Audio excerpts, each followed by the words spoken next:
Pakistan affairs की तैयारी, वो भी इतनी आसान वर्डिंग में और इतने कम टाइम में। If you guys really want to do, Sayyid Rabia Batul is there for you guys, so stay connected with me. Let's get started. Assalamualaikum my CSS aspirants, my future stars and my dear students. I hope you all are doing perfect. Thank you so much for your support, because today I have hit 1922 subscribers and I'm very thankful of you guys. This is your support and I'm very delighted. So thank you so much once again. So आज का जो हमारा topic है वो Pakistan affairs के हमने 2 topic cover कर लिए हैं। 2 टॉपिक यानी हम आउटलाइन के अकॉर्डिंग जो CSS का सिलेबस है उसके अकॉर्डिंग हमने पहले मुस्लिम रूल पढ़ा कि मुस्लिम रूल्स जो है वो किस तरह से स्टार्ट हुआ सब कॉन्टिनेंट में, मोहम्मद बिन कासिम का क्या रोल था, मोहम्मद बिन कासिम कब पैदा हुए, क्या क्या उन्होंने फतूहात करी, कब उनकी डेथ हुई, सिंध में वो किस तरह से आए, किसके कहने पर आए, और राजा दाहिर को उन्होंने किस तरह से डिफीट किया, शिकस्त दी, वो सब हमने कवर किया था हमारे फर्स्ट लेक्चर में। सेकेंड लेक्चर जो हमने बनाया था वो 2 नेशन थ्योरी, यानी जो आइडियोलॉजी ऑफ पाकिस्तान है, हमने आइडियोलॉजी ऑफ पाकिस्तान पर बात की थी और फिर हमने उसे कवर किया था।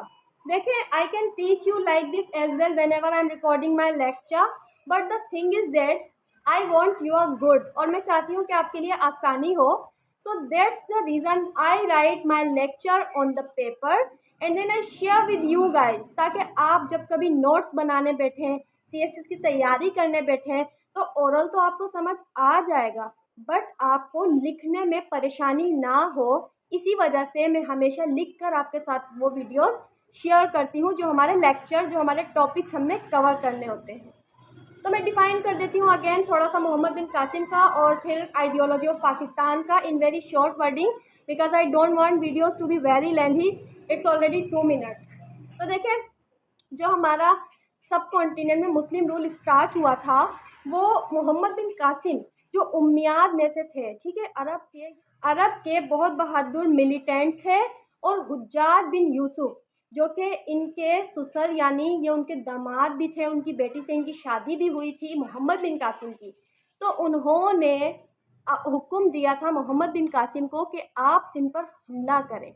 अच्छा, ये बहुत यंग थे, यानी 17 साल के थे जब इन्होंने सिंध पर हमला किया, और अल्लाह ताला ने इनको कामयाबी अता फरमाई सिंध में। यानी ऐसा नहीं किया कि पहले जल्दी से आए और हमला कर दिया।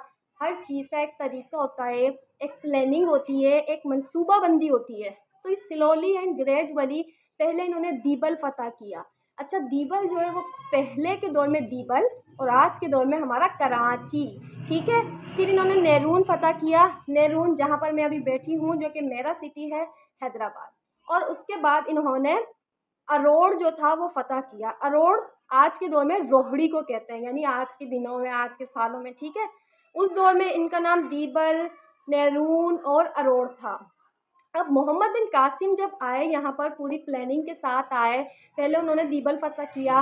वहाँ पर जो राजा दाहिर था ना, वो खुद वहाँ नहीं रहता था, उसकी फ़ौजें वहाँ पर रहती थी। फिर इन्होंने नेरून यानी हमारा हैदराबाद फ़तह किया, यहाँ पर जो है राजा दाहिर का भाई था। और फिर मोहम्मद बिन कासिम ने अरोड़ को फ़तह किया, और जब अरोड़ को फ़तह किया तो यहाँ पर राजा दाहिर रहता था, उसकी रेजिडेंस यहाँ की थी, तो उसे यहाँ शिकस्त हुई, उसकी डेथ हो गई।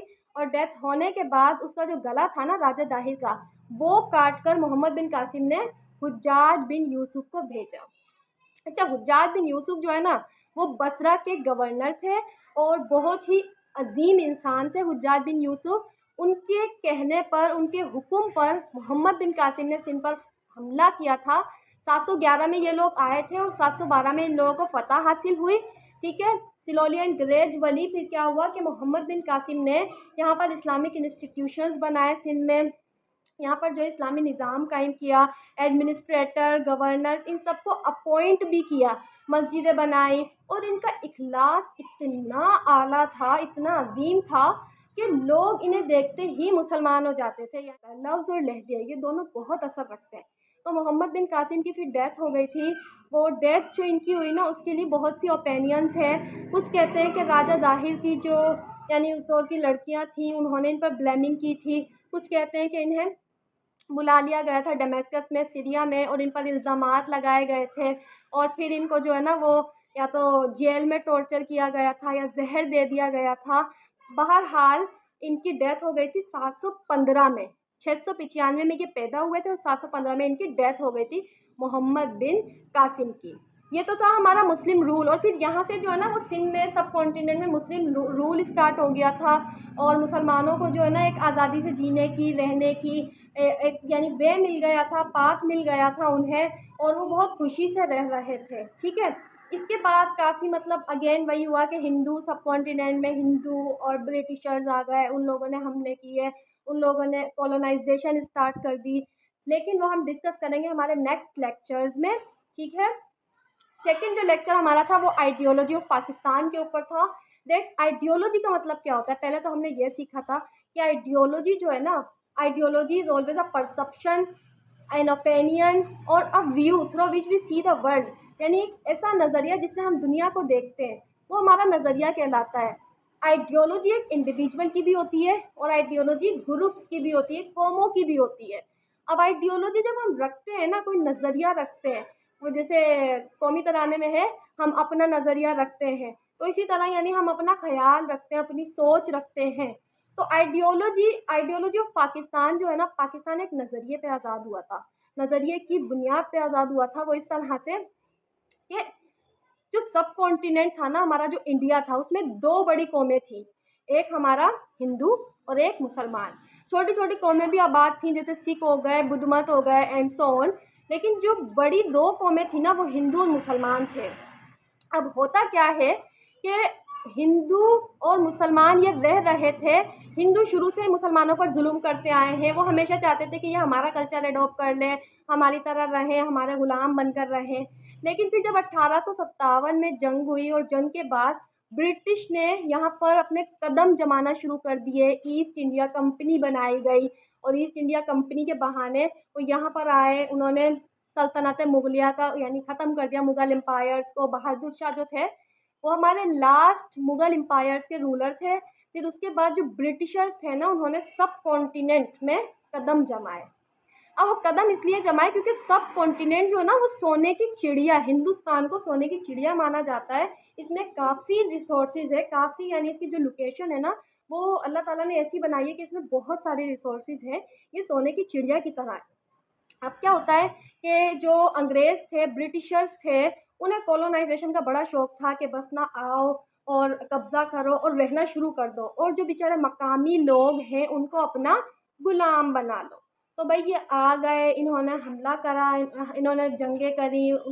जो 1857 में जंग आज़ादी हुई थी, वो भी हम आज के वीडियो में इंशाल्लाह वी विल कवर कि 1857 की जो जंग थी वो किसके बीच में हुई थी, और जो है उसमें किसको आज़ादी मिली, किसको फ़ायदा हुआ, किसको फ़तह हुई, और फिर उसके बाद क्या हुआ, वो हम आज की वीडियो में इंशाल्लाह we will cover. But just long and short, Britishers जो है ना वो डिवाइड एंड रूल की पॉलिसी खेलते थे, यानी लड़ाओ और हुकूमत करो। वो कहते थे, उन्हें पता था कि मुसलमान और हिंदू कभी एक कौम हो ही नहीं सकते। हिंदू जो है ना वो मुसलमानों से बहुत नफ़रत करते हैं, तो इसी वजह से वो क्या करते थे ब्रिटिशर्स के, वो हिंदुओं को भड़काते रहते थे, ये मुसलमान ऐसे हैं वैसे हैं। हिंदुओं को उन्होंने जॉब्स देना शुरू कर दी, छोटी छोटी जॉब्स ना। ये बहुत चालाक थे, जो अंग्रेज़ थे ना हमारे ब्रिटिशर्स थे, तो ये बड़ा अपने दिमाग से खेलते थे। और हिंदू भी बेवकूफ़ थे और मुसलमान भी मासूम थे, जो इनकी बातों में आ जाते थे। फिर भाई क्या होता है कि 1947 तक ना ये सारा सीन चलता रहता है। मुसलमानों पे ज़ुल्म और सितम हो रहे हैं, उन्हें कोई उनका एजुकेशन इंस्टीट्यूशन नहीं दिया जा रहा, उन्हें तालीम नहीं दी जा रही, उनकी औरतों को यानी वहाँ पर बस बहुत बुरे हालात थे सब कॉन्टिनेंट में। फिर सर सैयद अहमद ख़ान आए, उनसे पहले शाह वलीउल्लाह हैं, मुजद्दिद अल अफ़सानी हैं, यानी 712 के बाद ना ये वाले जो हमारे लीडर्स थे ये आए। लेकिन फिर 1857 में जो मेन रोल प्ले किया था ना 57 के बाद, वो फिर हमारे सर सैयद अहमद ख़ान हैं, अल्लामा मोहम्मद इकबाल हैं, कायद-ए-आज़म मोहम्मद अली जिन्ना जो कि फ़ाउंडर हैं।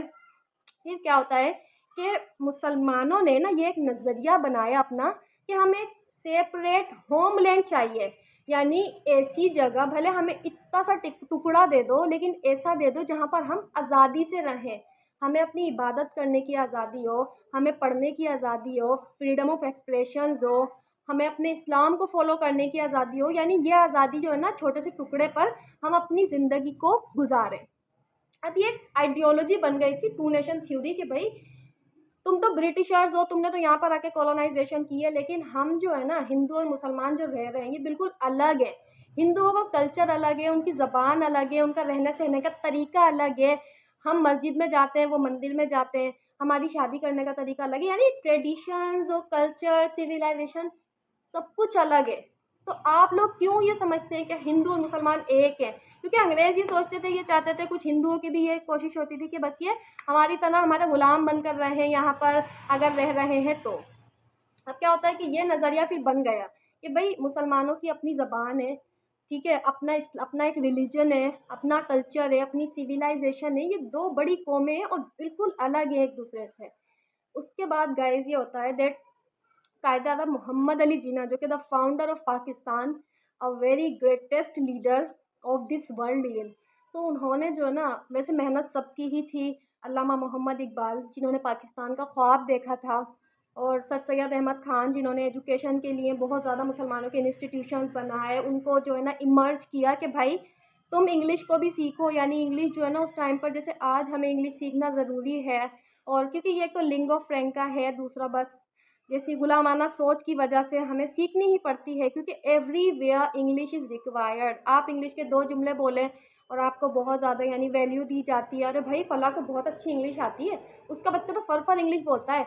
अब आप देखें ना पाकिस्तान में भी इंग्लिश इंस्टीट्यूशंस इतने ज़्यादा हैं कि मुझे लगता है अनकाउंटेबल ही हैं।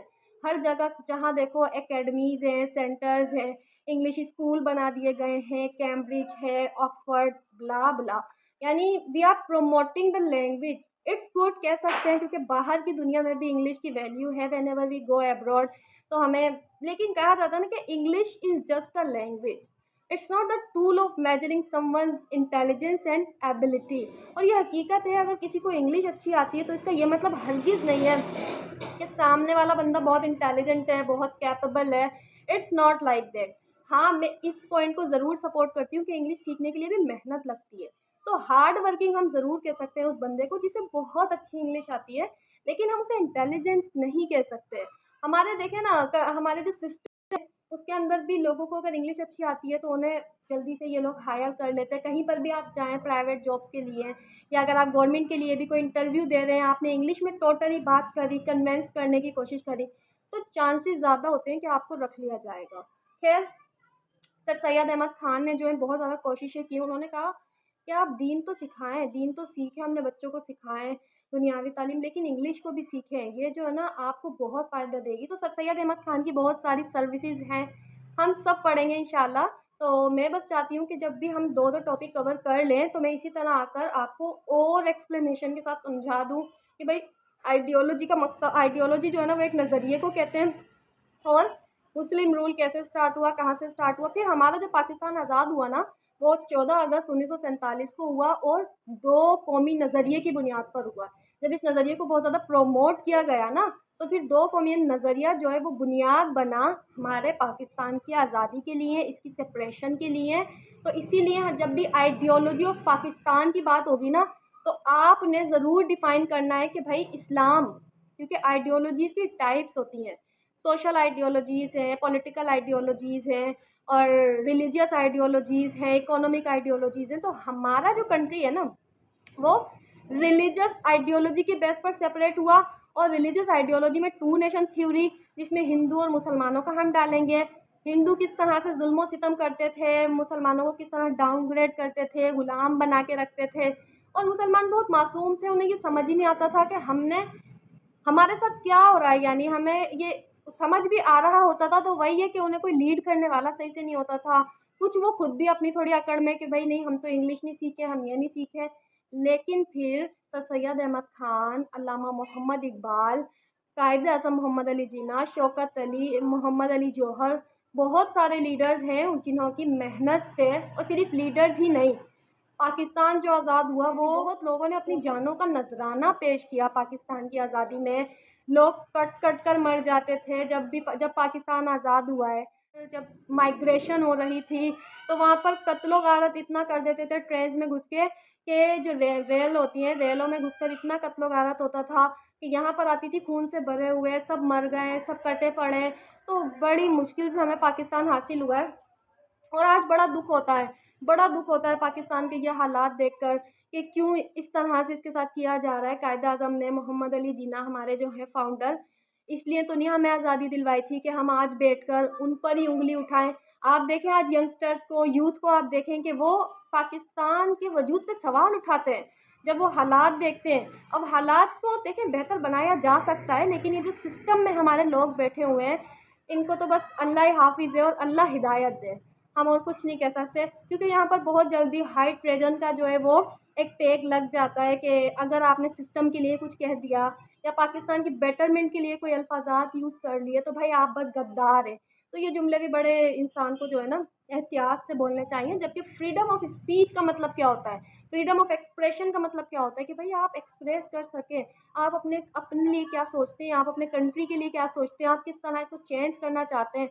लेकिन यहाँ पर ये नहीं है। यहाँ पर ज़्यादातर जो चीज़ें हैं वो रिटन डॉक्यूमेंट्स में, और रिटन डॉक्यूमेंट्स की हद तक ही वो चीज़ें जो है वो महदूद हो गई हैं। अगर हमारे कॉन्स्टिट्यूशन को हम देखें तो कॉन्स्टिट्यूशन में इतने सारे हमारे जो आर्टिकल्स हैं, जो हमारे पास किसी पर भी अमल दरामद नहीं हो पा रहा। अमल जो हो रहा है ना वो सिर्फ अपने मतलब और अपने इंटरेस्ट के तहत हो रहा है। तो अल्लाह ताला हमारे पाकिस्तान को अपनी हिफ्ज़ मान में रखे। ये हमारे टॉपिक्स थे। मोहम्मद बिन कासिम का हमने पढ़ा, रूल इन सब continent, Muslim rule in subcontinent, and we studied about the ideologies of Pakistan and two nation theory. I hope you enjoy the video. और मेरी कोशिश होती है कि मैं आप लोगों को ना एज ए स्टोरी बताऊँ। तो जब कभी हम एज ए स्टोरी कुछ चीज़ सीखते हैं ना लिंक करते हुए, तो हम ना बहुत जल्दी सीखते हैं। हमारा सब कॉन्शियस और कॉन्शियस माइंड अलर्ट होकर सीखता है। So guys remember me in your prayers. कोशिश करें कि इस पाकिस्तान के लिए आप कुछ ना कुछ करें, कुछ अपनी एजुकेशन पर भरपूर तवज्जो दें। ये जो आजकल सोशल मीडिया का दौर है, ये एक फितना मोबाइल के नाम पर जो हम सबको दे दिया गया है, इतना ज़्यादा अट्रैक्टिव इसको बना दिया गया है। So for the sake of Pakistan अगर आप सोचें तो देखें, अब बहुत बहुत मेहनत से हासिल हुआ था हमें, और अगर नहीं हासिल होता तो आज पता नहीं हम होते, और होते भी तो पता नहीं कहाँ ही होते। आज मैं इतना आसानी से, इतना आज़ादी से नहीं बात कर रही होती बैठ के, अपना पैगाम आप लोगों तक नहीं पहुंचा रही होती, अपना लेक्चर आप लोगों तक, हरगिज़ नहीं। क्योंकि हम गुलाम की भी औलाद बनते हैं अगर हम सब कॉन्टिनेंट में होते हैं। तो अल्लाह ताला से दुआ यही है कि मुल्क पाकिस्तान को अपनी हिफ्ज़ अमान में रखे, हम सबको हिदायत दे कि हम करप्शन छोड़ दें, हम जो है वो इतना ज़्यादा रिश्वत लेना, झूठ बोलना, अपने ही कंट्री से बगावत करना, हम सब ये छोड़ दें। बस अल्लाह हम सबको सीधे रास्ते की तरफ ले आए। CSS करें, MPhil करें, कमीशन करें, जो भी आपने करना है गाइस पूरी मेहनत के साथ करें। दिन में अगर आप 2 से 3 घंटे भी देते हैं ना, 1 घंटा आप जनरल नॉलेज को दें, 1 घंटा आप अपने सब्जेक्ट को दें और 1 घंटा आप इंग्लिश को दें, you can crack any job. आप गवर्नमेंट जॉब बिल्कुल क्रैक कर सकते हैं। गवर्नमेंट जॉब आइसबर्ग नहीं होती, बहुत आसान टेस्ट होते हैं। आसान सिर्फ उनके लिए जो मेहनत करते हैं। ठीक है guys, so remember me in your prayers. Once again I am repeating it. Thank you so much for listening, thank you so much for this support. अल्लाह हाफिज़।